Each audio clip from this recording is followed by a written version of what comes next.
देखिए, जिस तरह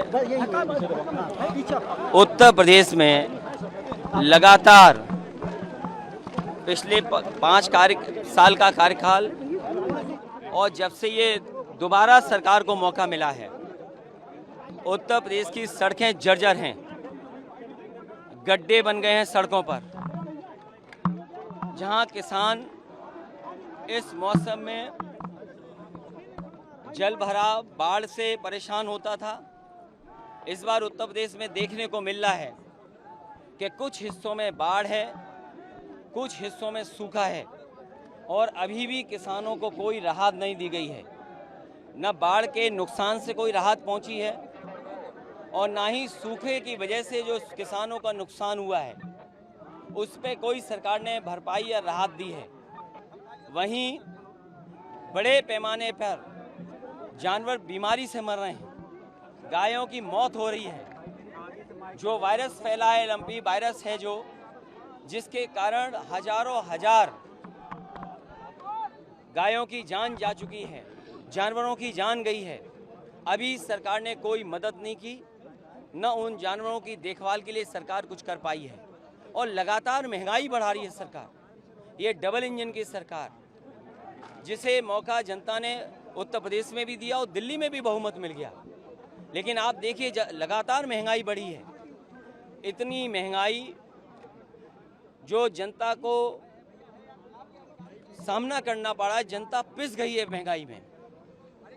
और कानून व्यवस्था इतना कभी बर्बाद नहीं हुआ होगा। जहां भ्रष्टाचार चरम सीमा पर है, जहां राहत मिलनी चाहिए जनता को, वहीं महंगाई हर चीज की हो गई है। कोई कल्पना नहीं कर सकता था कि भारत जैसा ग्रामीण देश में दूध पर, दही पर, घी पर जीएसटी लग जाएगी।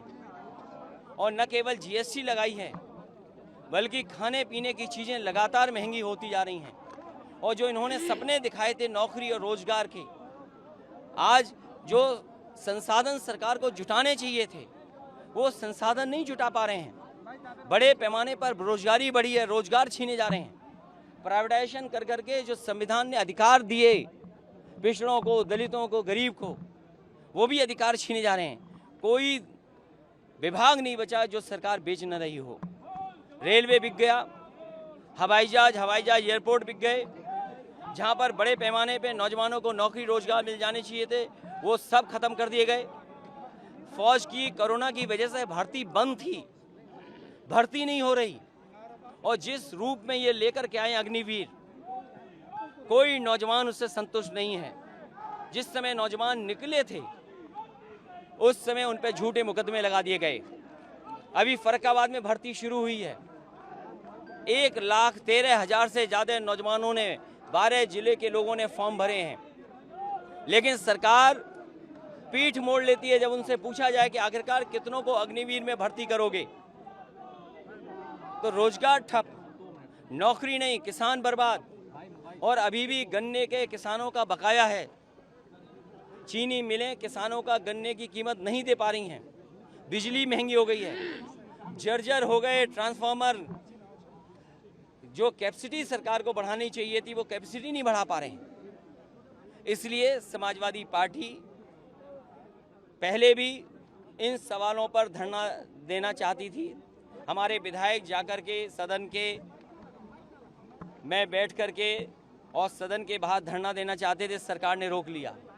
आज जब हम सब लोग पैदल जाना चाहते थे उस समय भी रोका गया है।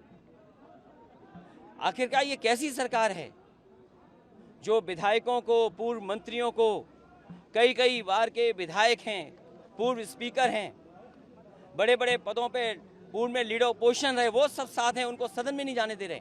आखिरकार सदन में जाकर के हम अपनी जनता की तो बात उठाते हैं। आखिरकार सरकार क्यों नहीं फेस करना चाहती है? और सरकार इसीलिए नहीं फेस करना चाहती है क्योंकि हर मुद्दे पर सरकार असफल हुई है।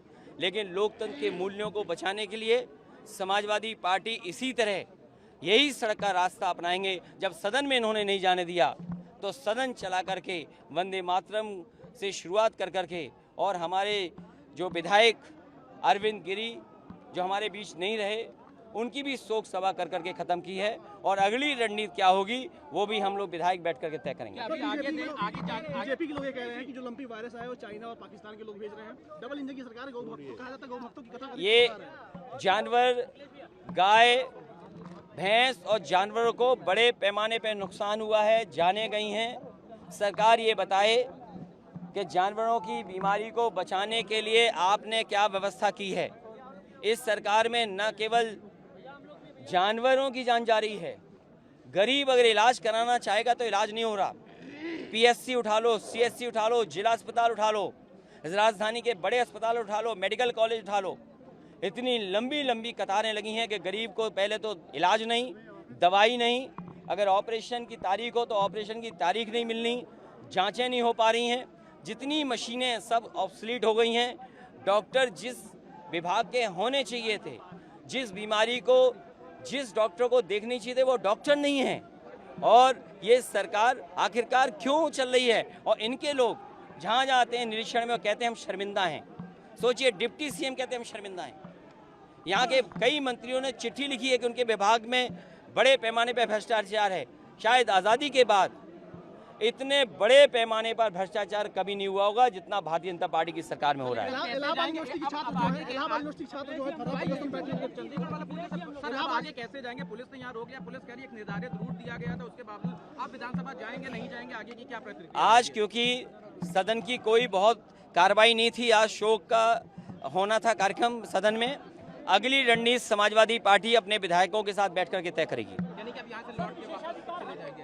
अब क्योंकि सदन तो चलना नहीं है और सदन जाने नहीं दे रहे हैं, अभी 4 दिन 5 दिन का सदन है। समाजवादी पार्टी रणनीति बना करके आगे का फैसला लेगी कि क्या होना है। इलाहाबाद यूनिवर्सिटी के बच्चे जो छात्र हैं वो धरना पर बैठे हैं, उनका कहना 400 गुना फीस बढ़ गई है। इस सरकार को, जो सरकार डबल इंजन की, कम से कम फीस पे नियंत्रण रखे और गरीब बच्चों की पढ़ाई फ्री कैसे हो सके उस दिशा में दोनों सरकारों को फैसले लेने चाहिए।